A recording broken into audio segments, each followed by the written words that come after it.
Well, guys, we are less than a week away from our high school football state championships. So I figured if we're going to talk high school football, there's no one better in the Sac Joaquin section to come on the show and talk about this than the man standing right to the side of me.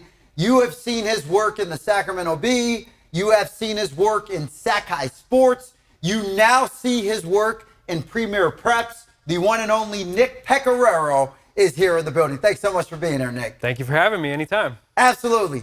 It's been, 15 weeks of football to get to this point? I lost track, but 15, 16 weeks culminating with what's going on next week in Southern California. Let's start off with what happened on Friday night. We had 3 teams playing to make it down there. Houston, Folsom, and Grant. Only one out of those 3 teams were left standing to play for a state title, which are the Grant Pacers. What did you see with them in that particular game in Mountain View? And how was exciting to see the Pacers play for yet another state title? Yeah, this has been a great resurgence of a great Grant program that's always been right in the thick of everything when it comes to championship football. And they're in their 3rd straight CIF state championship. And, they won it all in 2021. They have won previously from 2008 as well. But this is their 3rd straight year that they've been in the big game, looking to redeem a loss from last year. This is a team, we saw what happened in the section championship game against Rockland. This is a team that just doesn't ever seem to get rattled by any situation, by any deficit. They're always going to be in the game. Luke Alexander, the senior quarterback, is a tremendous leader, shows incredible poise. He's got some great weapons around him with, young receivers like Kobe Shabazz and Zoe Edwards, who are growing up right before our eyes in these huge moments, in these huge section games. And now they're playing for another state championship, and I like their chances. Now, yesterday, Nick, we had 4 teams from the Sac Joaquin section playing in the NorCal regional championship games. And all 4 of our local Sac Joaquin section teams ended up winning. So they will all be playing for a state title as well next week. Now, I want to start with the 12 Bridges Raging Rhinos. This is a team that's new. This is a new school. Yeah. The school started, I want to say, in 2020, I think, or 2020. They've only been around for around 4 years, right. I think, or something like that. So a brand new football program. And in that amount of time, they've been able to really put together a solid foundation, a solid culture. Coach Beam has done a wonderful job. But anyway, Nick, they are one of just 4 remaining undefeated teams throughout the whole state, if I'm not mistaken. What have you seen from the Trail Bridges Raging Rhinos this year, and particularly last night, for them to be in this situation and playing for a state championship? Yeah, this has been an amazing, amazing season for the Raging Rhinos. 14-0. And like you said, it's just their 3rd year of varsity existence. It's a brand new program. That's kind of unheard of in this area, right? To be that good, that fast. But I was at that game last night, and what a finish that it was. It came down to a last-second field goal from Wilcox that fell short, that allowed 12 Bridges to keep this thing going. But I wrote this in the B in my recap last night, is that I feel like the further that this team gets in the postseason, the less it becomes about football. And the more it becomes about the brotherhood of this team. And these guys were crying tears of joy because they get to spend another week of practice together. And they get to play another game together. And it's become more of a family. And Chris Bean is the head coach, and he's done an amazing job with this group of kids that have grown up playing together. The Gavin Rappas and the Chase Willidkos, Colton Hogue, Isaiah Rodriguez, Connor Flaherty, the Ryan Wangers, you name them, they all grew up playing together. And so they have that bond, they have that chemistry, and they're riding high into the state finals. This next team I want to bring up offensively is incredible. They have a potent offense, particularly when I say potent offense, air offense, and that's with the Vanded Vikings out of Fairfield. This team has been extremely fun to watch all year. We had a chance to see them front and center in the section championship game last week, and then, of course, we had a chance to see them last night as well. What they've been able to do and accomplish throughout this year to be in this position, to be playing for a state title next weekend. What have you seen from this team? It's like you said, that aerial offense, it starts with their quarterback, Kalani McLeod.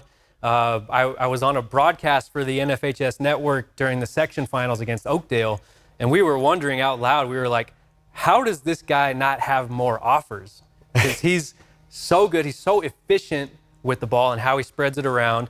And the offers are starting to roll in now, especially after these last two games. Section championship game, he went for 485 and 6 touchdowns. And then yesterday in the NorCal championship game, went for another 460 yards and 4 touchdowns. So people are starting to take notice. The offers are starting to come in now. Very well deserved, very well earned for Kalani McLeod. And he's got him playing for their second state championship in a 4-year span. So I like the Vikings.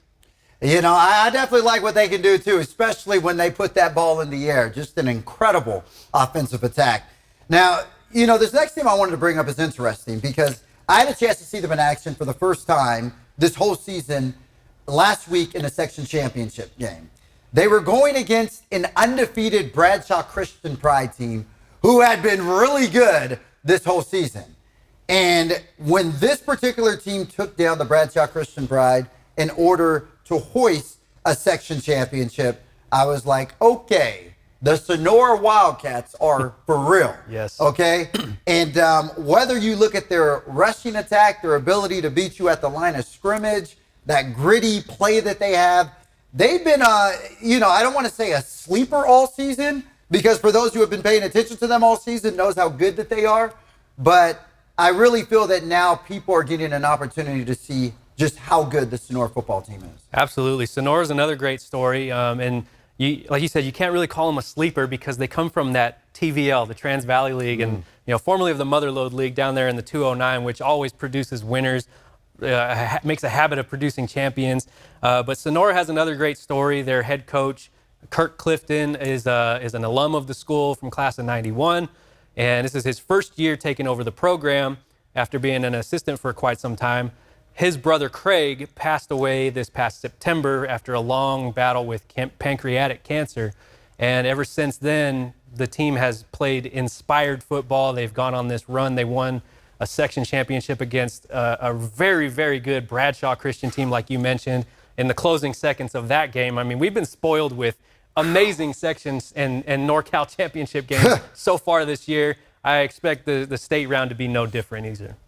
Now, you know, I'd be remiss if I did not give any love to our small schools. So also shout out to Somerville, who will be playing for a state championship next weekend as well. In full transparency, we haven't had a chance to cover them as much this year because there's so many teams in the Sac Joaquin section, and there's, it's hard to get around to everywhere. But, Nick, definitely just want to shout out Somerville for them getting an opportunity to play for a state title game next year and, maybe bring it back home to their small school, Absolutely. Small schools need love too, right? And, I mean, Somerville is another team that it was a first-time section champion this year, beating Stone Ridge Christian in the finals. They took out Sacred Heart Prep 45-28 this past weekend to reach its first state title game. So hopefully the Bears can bring that one home to the 209 too. With that being said, Nick, we do know after this weekend, we look forward to your coverage on basketball and all the other winter sports, correct? Yeah, we're doing basketball, both boys and girls, and we're going to try some boys and girls soccer coverage too on Premier Preps, and we'll give that a crack and see how it goes. But yeah, I mean, if you don't mind, I can talk about where to find that. Premier Preps, every Sunday at 5 o'clock on YouTube.